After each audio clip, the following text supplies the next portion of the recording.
সম্মানিত মুরব্বিয়ানে কেরাম এবং আমার প্রিয় ভাই ও বন্ধুগণ, আসসালামু আলাইকুম ওয়া রাহমাতুল্লাহ।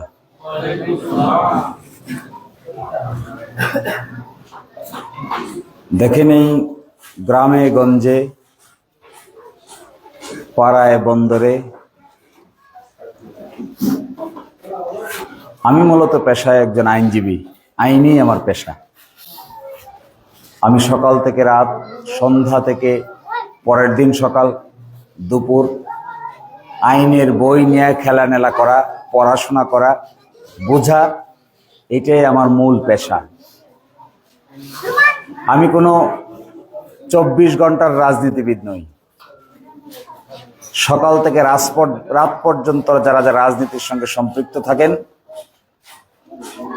রাজনীতি তাদের কাছে একটা পেশা।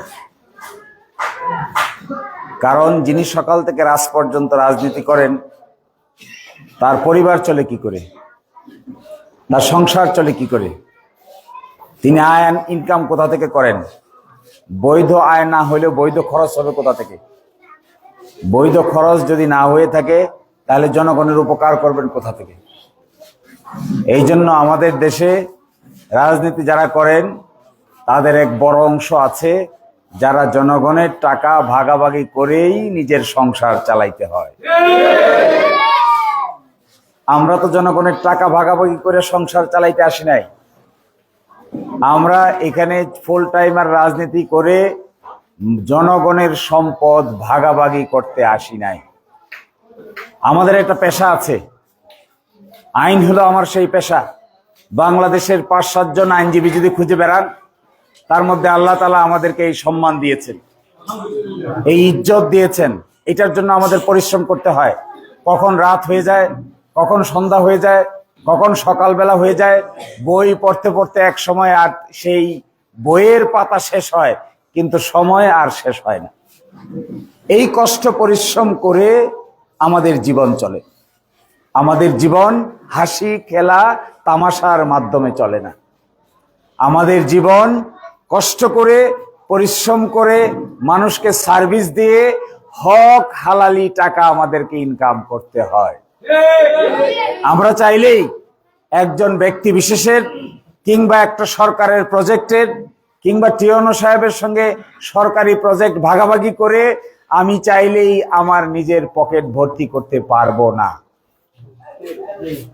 তাহলে আমি আসি যে আপনাদের কাছে আমাকে হিসাব করে শুক্রবারের জন্য অপেক্ষা করতে হয়, শনিবারের জন্য অপেক্ষা করতে হয়। কারণ আজকে আমি এখান থেকে রাত 9টার ফ্লাইটে ঢাকায় যাব। বাসায় পৌঁছতে পৌঁছতে আমার 11টা বাজবে। কালকে সকাল 7:30টায় আমার কোর্টে যেতে হবে। 9টার সময় বড় বড় কেস আছে, এগুলো করতে হবে। সন্ধে 5টা পর্যন্ত কোর্ট করতে হবে। 7টা থেকে শুরু করে রাত 1টা পর্যন্ত চেম্বার করতে হবে। রাত 1টায় বাসায় গিয়ে ফজর পর্যন্ত ঘুমাইতে হবে। ফজরের পরে আবার একটু হাঁটাহাঁটি করতে হবে। হাঁটাহাঁটি করে আবার 7:30টায় কোর্টে যেতে হবে। এইভাবে আমাদের চলে রবিবার, সোমবার, মঙ্গলবার, বুধবার এবং বৃহস্পতিবার। বৃহস্পতিবারে সন্ধ্যার সময় কোর্ট শেষ করে কোনোদিন বাসায় যাই, কোনোদিন আর বাসায় যাই না, সরাসরি এয়ারপোর্টে আসি। এয়ারপোর্ট থেকে সিলেট এয়ারপোর্টে আসি।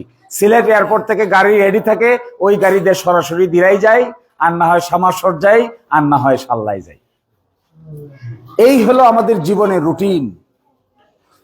এই জীবনের রুটিন যদি না থাকে, সার্বক্ষণিক যদি আমি এখানে সময় দিয়ে শুধুমাত্র রাজনীতির বিষয়ে সময় কাটাই, তাহলে আমি আপনাদেরকে হলফ করে বলছি, আপনারাও একদিন আমাকে দুর্নীতিবাজ হিসেবে আখ্যায়িত করবেন। কারণ এই আপনাদের পিছনে যে পয়সাটা হক হালালি ভাবে খরচ করতে হবে, তার আয়ের উৎস কি? কোথা থেকে আয় করব? আমি কি গম বিক্রি করে আয় করব? আমি কি সরকারের টাকা ভাগাভাগি করে আয় করব? আমি কি কাবিকা প্রজেক্ট থেকে আয় করব? আমি কি পিআইসি প্রজেক্ট থেকে আয় করব? তাহলে আমার একটা সুনির্দিষ্ট আয়ের উৎস থাকতে হবে। যদি আমার আয়ের উৎস না থাকে, তাহলে আমি মানুষকে কি বিলিয়ে দিব? মানুষের জন্য কি সম্মান বয়ে নিয়ে আসবো? মানুষকে আমি কিভাবে উপকার করব? একজন অসুস্থ মানুষ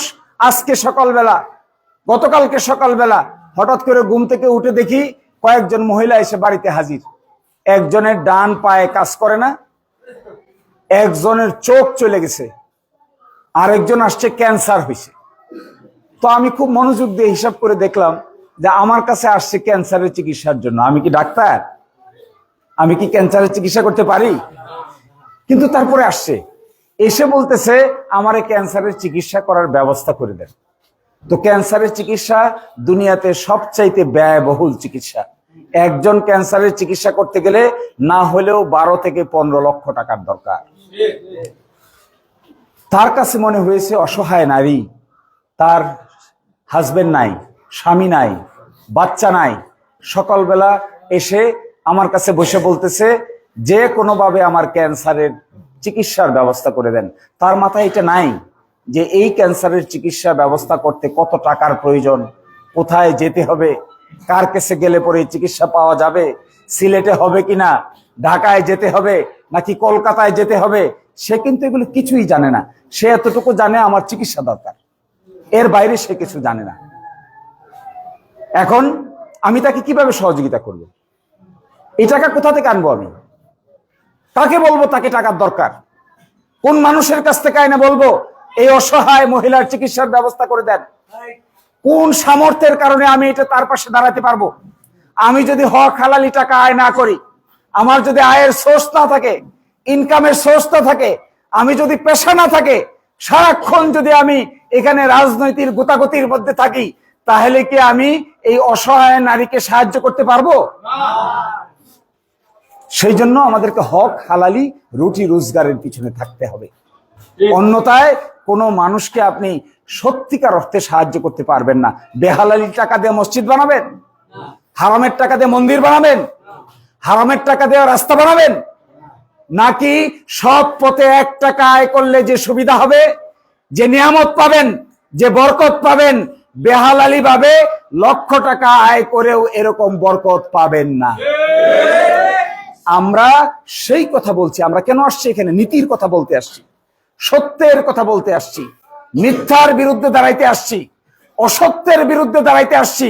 আমরা মানুষের সঙ্গে ধোঁকাবাজি করতে আসি নাই, কারো হক মারতে আসি নাই, কাউকে নির্যাতন করতে আসি নাই, কাউকে নিপীড়ন করতে আসি নাই, কাউকে জেলে ঢুকাতে আসি নাই।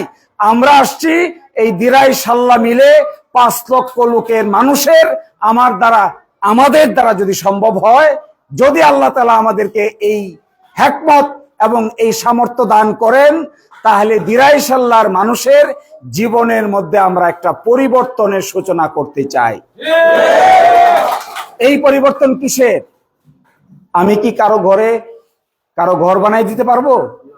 আমি কি কারো ঘরের ভিতরে খাবার ঢুকিয়ে দিতে পারবো? আমি কি পারবো? তাহলে কি জন্য আমাদের এখানে আসা?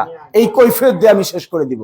আমাদের এখানে আসা হলো এই দুঃখী দরিদ্র মানুষের জীবন আচরণ সম্পর্কে জানা, বুঝা, সাধ্যমতো যেটা সমাধান করা সম্ভব এটা সমাধান করে দেওয়া, ব্যক্তিগতভাবে যেটা সম্ভব এটা ব্যক্তিগতভাবে করে দেওয়া, ব্যক্তিগতভাবে যেটা পারা যাবে না সেটা সরকারের সহযোগিতা নিয়ে আস্তে আস্তে সমস্যাগুলোর সমাধান করে দেওয়া। এই কাজ করতে গেলে কিন্তু অনেক কষ্ট হয়, অনেক পরিশ্রম হয়। যেমন ধরেন, আমাদের এই ভাটি অঞ্চলের বড় বড় বাজারগুলোতে কোনো মেডিকেল সেন্টার এখনো গড়ে উঠে নাই। দেখেন, এইদিকে রফিনগরে আছে বাংলা বাজার, ওইদিকে আছে নিজগাঁও বাজার, ওইদিকে গিয়ে খুঁজলে দেখবেন রাহতলা বাজার, উজানে গিয়ে খুঁজলে আছে সামারচর বাজার, তার উপর দিকে গিয়ে খুঁজলে দেখবেন ভঙ্গিয়ারগাঁও বাজার, তার ওই পাশে গিয়ে খুঁজলে পাবেন একটা শাসকাই বাজার। এর থেকে যদি আপনি দিরাই ঢুকেন বোয়ালিয়া বাজার, ঘুরে এসে পাবেন আকিলশা বাজার, আর একটু সামনে গিয়ে পাবেন হুসেনপুর বাজার। ব্যাক করে আসে যদি পান তাহলে আস্তে আস্তে দিরাই ঢুকবেন, দিরাই ঢুকে কিছুক্ষণ পরে এসে পাবেন রাজানগর বাজার, কর্ণগাঁও বাজার আছে একটা, টানাখালী বাজার আছে একটা। এই যে বাজারগুলো, এই বাজারগুলোকে কেন্দ্র করে হাজার হাজার মানুষের যাতায়াত।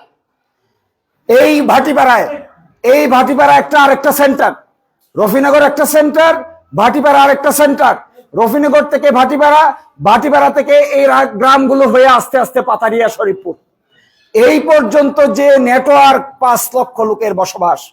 এই 5 লক্ষ লোকের স্বাস্থ্য ব্যবস্থা যদি ঠিক করতে হয়, তাদের যদি চিকিৎসার ব্যবস্থা করে দিতে হয়, তাদের যদি ডাক্তারের ব্যবস্থা করে দিতে হয়, তাদের যদি নার্সের ব্যবস্থা করে দিতে হয়, তাদের যদি হাসপাতালের ব্যবস্থা করে দিতে হয়, তাহলে যিনি এই কাজ করবেন যারাই দায়িত্ব নেবেন এই হাসপাতাল ব্যবস্থা গড়ে তোলার জন্য তাদেরকে অনেক ত্যাগ এবং পরিশ্রম স্বীকার করতে হবে। কোন ত্যাগ এবং তিতিক্ষা ছাড়া কখনো সৃষ্টি হয় না। বক্তৃতা দিয়ে কখনো মানুষের সমস্যার সমাধান করা যায় না। সমস্যার যদি সমাধান করতে হয় জুতার পায়ের তলার সুক্তলি খরচ হয়ে যাবে। সমস্যার যদি সমাধান করতে হয় অট্টালিকায় বসবাস করার আরাম হারাম হয়ে যাবে। সমস্যার যদি সমাধান করতে হয় এই কষ্ট পরিশ্রমকে যারা মানতে পারবে তারাই শেষ পর্যন্ত মানুষের জন্য করতে পারবে। আমি কোনো ব্যক্তি বিশেষ কোনো রাজনৈতিক দলের সঙ্গে গালাগালি করতে আসি নাই, কারো দোষ ধরতে আসি নাই। আমি মনে করি অন্যের দোষ বর্ণনা করলে নিজেরই ইজ্জত যায়। অন্যের দোষ বর্ণনা করতে হয় না।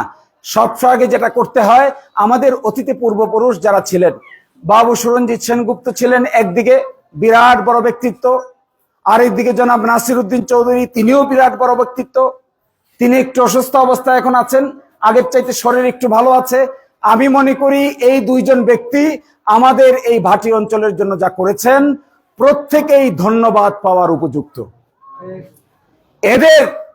এরা চেষ্টা করেছেন তাদের জীবন দিয়ে, এরা চেষ্টা করেছেন তাদের আমৃত্যু, এরা চেষ্টা করেছেন তাদের বৃদ্ধ বয়স পর্যন্ত চেষ্টা করেছেন। গ্রামে গ্রামে ঘুরেছেন, পাড়ায় পাড়ায় ঘুরেছেন, মহল্লায় মহল্লায় ঘুরেছেন। কিন্তু একটা কথা মনে রাখতে হয়, এক জীবনে সব কাজ চাইলেও শেষ করা যায় না। আমাদের কাজ কি তাহলে? আমরা নতুন প্রজন্মের লোক, ওনাদের তুলনায় আমি তাদের সন্তানের সমতুল্য। ওনাদের তুলনায় ওনাদের সন্তানের যা বয়স, ওনাদের ছেলে মেয়েদের বয়স, আমার বয়স তার চাইতেও কম। তা আমার কাজ কি? আমার কাজ হলো এই পিতৃতুল্য কিংবা এরকম বড় মানুষের বদনাম করা আমার কোনো কাজ না। আমার কাজ হলো ওনারা যেটা করেছেন, যে অংশটুকু বকে আছে, যেটা রেখে গেছেন, যে অবস্থায় আছে, আমরা মিলে যদি বাকি অংশ সুন্দরভাবে সম্পন্ন করতে পারি তবেই আমাদের 5 লক্ষ লোকের মাথায়, জীবনে, শরীরে, স্বাস্থ্যে, রাস্তাঘাটে পরিবর্তন যদি নিয়ে আসতে পারি তবেই আমরা নতুন দিরাইশাল্লাহ গঠন করতে পারবো। বকাবকি করলে তো রাস্তা হবে না।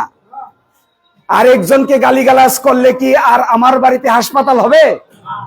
আরেকজনকে দোষারোপ করলে কি আমার রাস্তা দিয়ে গাড়ি চলবে? নো। তাহলে what is our job? What is our task?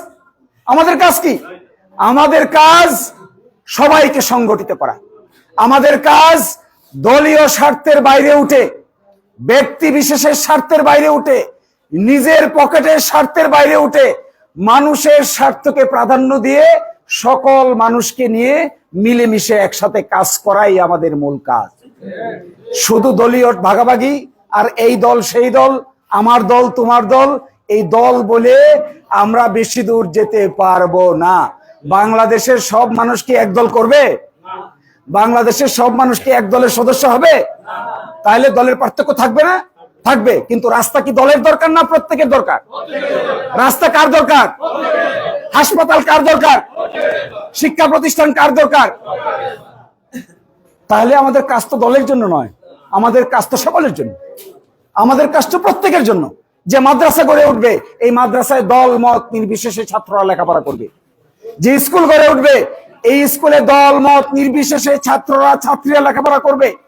যে মন্দির গড়ে উঠবে, এই মন্দিরে হিন্দু ভদ্রলোকদের মধ্যে যে দলই করুন না কেন তারা পূজা অর্চনার সুযোগ সেখানে পাবে।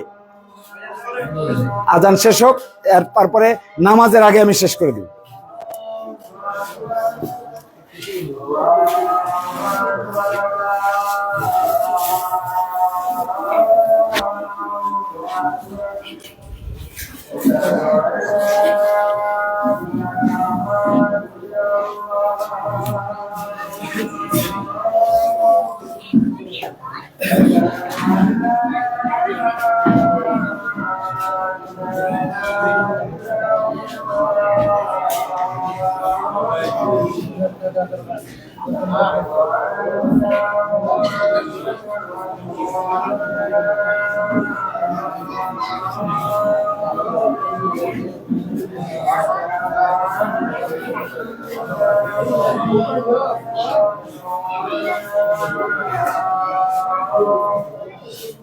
ও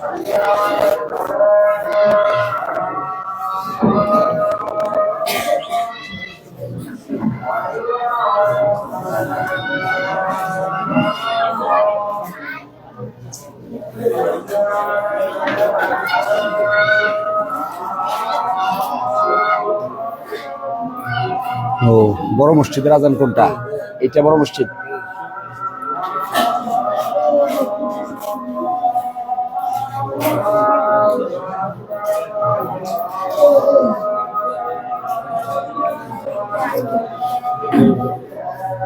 আছে কড়া রোদ, হ্যাঁ সাংঘাতিক গরম তো।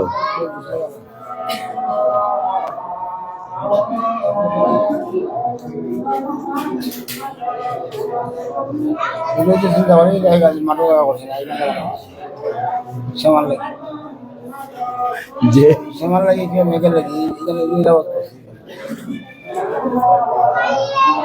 মাঠও হওয়া যাওয়া। আচ্ছা আব্বা আব্বা আব্বা আমি এখানে থাকবো, আমি এখানে থাকবো এক সপ্তাহ থাকবো, এক সপ্তাহ তখন ঘুরে ঘুরে ঘুরে যেমন।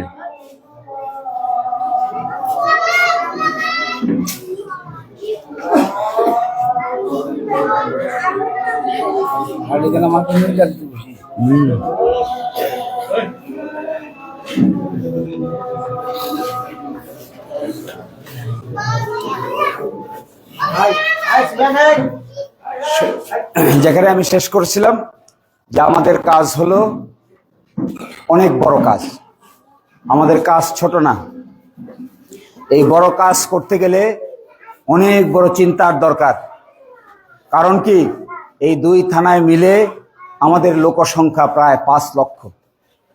এই 5 লক্ষ লোকের ভিতরে হিন্দু মুসলমানের বসবাস আছে। এই 5 লক্ষ লোকের ভিতরে ধনী গরিবের বসবাস আছে। এই 5 লক্ষ লোকের ভিতরে নারী পুরুষের বসবাস আছে। 100 জন মানুষের মধ্যে প্রায় 51 জন হলো নারী, 49 জন হলো পুরুষ। এই 5 লক্ষ লোকের মধ্যে অনেক দরিদ্র শিশু আছে, এতিম অনাথ আছে, যারা অনেক মাদ্রাসায় থাকে কিন্তু তাদের লিল্লা বোর্ডিং এ থাকতে হয়। এরকম হাজার হাজার লোক আছে। এরকমও আমাদের 5 লক্ষ লোকের মধ্যে কওমি মাদ্রাসা আছে, অনেকগুলা কওমি মাদ্রাসা, আবার অনেকগুলো আলিয়া মাদ্রাসা আছে। এই 5 লক্ষ লোকের মধ্যে আমাদের এই জনসংখ্যার মধ্যে বড় একটা অংশ আছে যারা শুধু জেলে সম্প্রদায়, মাছ ধরে আর জীবনযাপন করে, এটাই তাদের কাজ। আরেকটা বড় অংশ আছে আমাদের মধ্যে যারা ব্রাহ্মণ এবং বিভিন্নভাবে বিভিন্ন পূজা মণ্ডপে দায়িত্ব পালন করে, পুরোহিত হিসেবে দায়িত্ব পালন করে। এই পুরো অঞ্চলের A to Z নিয়ে যদি কাজ করতে হয়, সকল মানুষকে যদি আপন করে নিতে হয়, সকল মানুষকে যদি গুরুত্ব মনে করতে হয়, সকল মানুষকে যদি তার ইজ্জত দিতে হয়, তাহলে ইজ্জত যদি প্রতি মানুষকে আপনি দিতে পারেন, তবেই এই অঞ্চলের মানুষ সবচাইতে বেশি খুশি হয়। আমি একটা জিনিস দেখেছি ঘুরে ঘুরে, এখন পর্যন্ত আমি 214টা গ্রামে গিয়েছি। এই 351টা গ্রাম আছে, এই 351টা গ্রামের মধ্যে 214টাতে গিয়েছি, প্রায় 140-42টা গ্রাম এখনো বাকি আছে। এই 140-42টা গ্রাম আমি আগামী 1.5 মাস সময়ের মধ্যে একটা একটা করে ঘোরার চেষ্টা করব। এখানে দেখে আমার কাছে মনে হয়েছে, মাঝে মাঝে আমি গিয়েছি গাজীপুরে আমাদের অঞ্চলের লোকেরা গার্মেন্টসে কাজ করে। আমাদের অঞ্চলের বড় একটা অংশের লোকেরা আছে যারা সাইনবোর্ড এবং নারায়ণগঞ্জের ভোলতায় এখানে তারা গার্মেন্টসের কাজ করে। নারী পুরুষরা গার্মেন্টসের কাজ করে। তাদেরকে দেখলে এত কষ্ট লাগে, এত ব্যথা হয়, এত বেদনা হয় যে এত কষ্ট করে সকাল 7টা থেকে শুরু হয় ডিউটি, রাত 7টা 8টা 9টা ওভারটাইম যারা করে 10টা পর্যন্ত কাজ করে 20-22 হাজার টাকা বেতন পায়। শুরু হয় 10-9 হাজার টাকা, 10 হাজার টাকা দিয়ে, এটা শেষ হয় 20-22 হাজার টাকা দিয়ে। একটা পরিবারের 4 জন কাজ করলে 80-85-90 হাজার টাকা আয় করে। এর একটা অংশ বাড়িতে পাঠায়, আর একটা অংশ কষ্ট করে কোন রকম থাকে একটা ছোট্ট ঘরে, এমন গাদাগাদি করে থাকে, মনে হয় ইলিশের ফাইলের মতো, একজন আরেকজনের উপরে ঘুমায়। এটা দেখতে গেছিলাম আমি যে কেমন থাকে তারা, কি যে কষ্ট তাদের। অথচ দেখেন, আমরা যদি সত্যিকার অর্থে সাহসী লোক হইতাম, সাহসী পুরুষ হইতাম।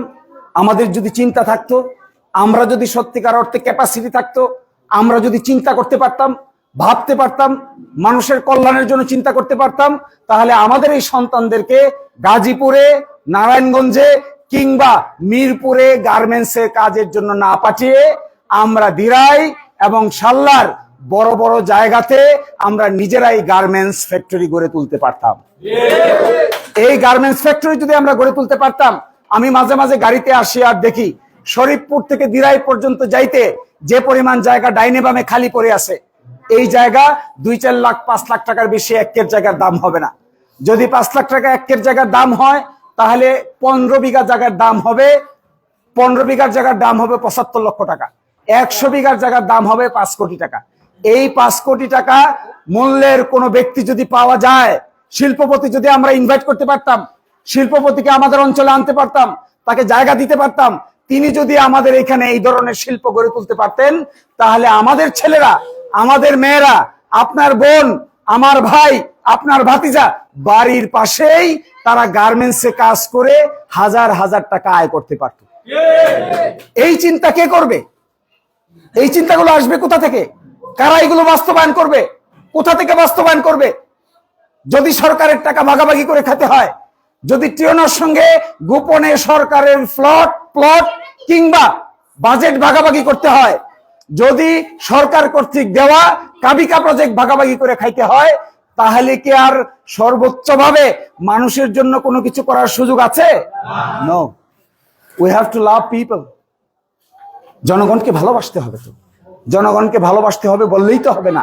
ভালোবাসার মূল বহিঃপ্রকাশ হলো সততার সহিত জীবনযাপন করার চেষ্টা করতে হবে। এই সততার সহিত জীবনযাপন করা এত সহজ ব্যাপার না। বক্তৃতা দেওয়া যত সহজ, টাকার বান্ডিল সামনে পড়লে এটা লোভ সামলানো এত সহজ ব্যাপার নয়। টাকার বান্ডিল যখন আপনাকে, একদিকে টাকার বান্ডিল পড়বে, আরেকদিকে আপনার সততা মাপবেন, পাল্লায় তুলেন, একদিকে 100 কোটি টাকা, আরেকদিকে আপনার সততা মাপেন।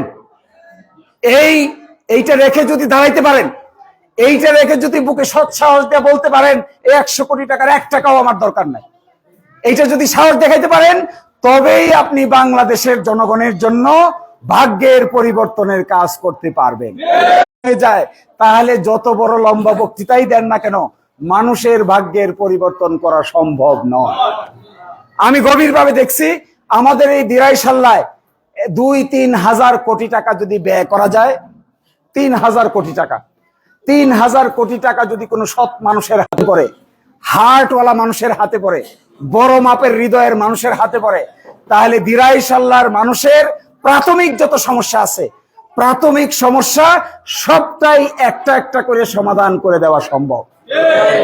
এখন এই টাকার চিন্তা কে করবে? এখানে গ্রামে গ্রামে ঘুরবেন আর সারাক্ষণ রাজনীতি করবেন, আর মানুষে মানুষে ক্লিকবাজি করবেন, একজনকে আরেকজনের বিরুদ্ধে খেপাবেন, আরেকজনকে নির্যাতন করতে চাইবেন। এই চিন্তা যারা করবে, তারা কি এই 3,000 টাকা ম্যানেজ করতে পারবে? নো। উই নিড বড় মাপের মানুষ, বড় হার্টের মানুষ, বড় হৃদয়ের মানুষ, তবেই এগুলো থেকে বেরিয়ে আসা যাবে। দেখেন, স্বাস্থ্যের ব্যবস্থা খুব জরুরি, শিক্ষার ব্যবস্থা খুব জরুরি, রাস্তাঘাটের ব্যবস্থা খুব জরুরি। হাওর বাওর, নদী নালা, খাল বিল শুকিয়ে যাবে কিছুদিন পরে, দেখতে পাবেন। চৈত্র মাসে দেখবেন আমাদের অঞ্চলের কিছু টিউবওয়েলে চৈত্র মাসে চাপতে চাপতে আর কোনো পানি উঠে না। দেখছেন কোথায় গেল সেই পানি? একবার কলে ধরার সাথে সাথে পানি আসতো, 300 ফুট নিচে যাওয়ার সাথে সাথে পানি আসতো। কোথায় গেল সেই পানি? আমার পানি, আপনার পানি তো হারিয়ে যাচ্ছে। আমার সন্তান, আপনার সন্তান, আপনার নাতি, আরেকজনের নাতনি, এমন দিন আসবে পানির জন্য হাহাকার করবে, একটু টিউবওয়েলের পানি খুঁজে পাবে না। কারণ আমরা হাওর বাওর নষ্ট করে দিচ্ছি। আমরা হাওর নষ্ট করতে করতে এমন করেছি, বিলেকে শুকিয়ে, বিলের নিচে বিষ দিয়ে, মাটির মধ্যে বিষ দিয়ে মাছের ডিম পর্যন্ত নষ্ট করে দিচ্ছি। তাহলে পরের বছর মাছ ডিম পারবে কোথা থেকে? মাছ পাবেন কোথায়? মাছ যদি না পান, বিল বদলের কি হবে? বিরাট এক অংশ, হাজার হাজার কোটি টাকার মাছ এই ভাটি অঞ্চলে উৎপাদন হয়। এখন দেখবেন, এখন বড় মৌসুম মাছের, কিন্তু ভালো মাছ আপনি খুঁজে পাবেন না। এখন খাইতে হবে আপনাকে কোন মাছ? সেই সেই পুকুরের পাঙ্গাস আর তেলাপিয়া মাছ, এর বাইরে তো আর কিছু পাচ্ছেন না। অথচ এক সময় আমরা দেখেছি আমাদের বাড়ি সামারচর, আটগাঁও, নিজগাঁও, বরগাঁও, এরাবাস, বাজারকান্দি, মানিকদা, রফিনগর, হাওরে কেউ যদি চিংড়ি মাছ মারতো, মানুষ তাদেরকে নিয়ে হাসি ঠাট্টা করতো যে চিংড়ি মাছও কেউ মারে নাকি, লজ্জার ব্যাপার ছিল। পাখির মধ্যে বক পাখিকেও মারলে মানুষ হাসতো যে বক পাখি সবচেয়ে নিরীহ, এই নিরীহ পাখিকে কেউ মারে? মারলে লেঞ্জা মারতে হবে, বালিয়াস মারতে হবে, রাজহাঁস মারতে হবে, কি আর করার আছে এখানে। ফলে এখানে সবচাইতে গুরুত্বপূর্ণ বিষয় হলো এটাই যে নামাজের সময় হয়ে গেছে, আমি শেষ করে দিচ্ছি। আপনারা ভালো থাকবেন, আমাকে দৌড়ে যেতে হবে, আমার প্লেনের টাইম আছে, আমি ঢাকায় যাব, কালকে আমার বড় কেস আছে কোর্টে, আপনাদের সঙ্গে আবার দেখা হবে। আমি 5 তারিখের পরে 1 সপ্তাহের জন্য ভাটিপাড়ায় রাত্রি যাপন করবো ইনশাআল্লাহ। এরপরে আপনাদের সঙ্গে ঘরে ঘরে দেখা হবে, আমাদের জন্য দোয়া করবেন। আমাদের সভাপতি সাহেব 2টা কথা বলবেন।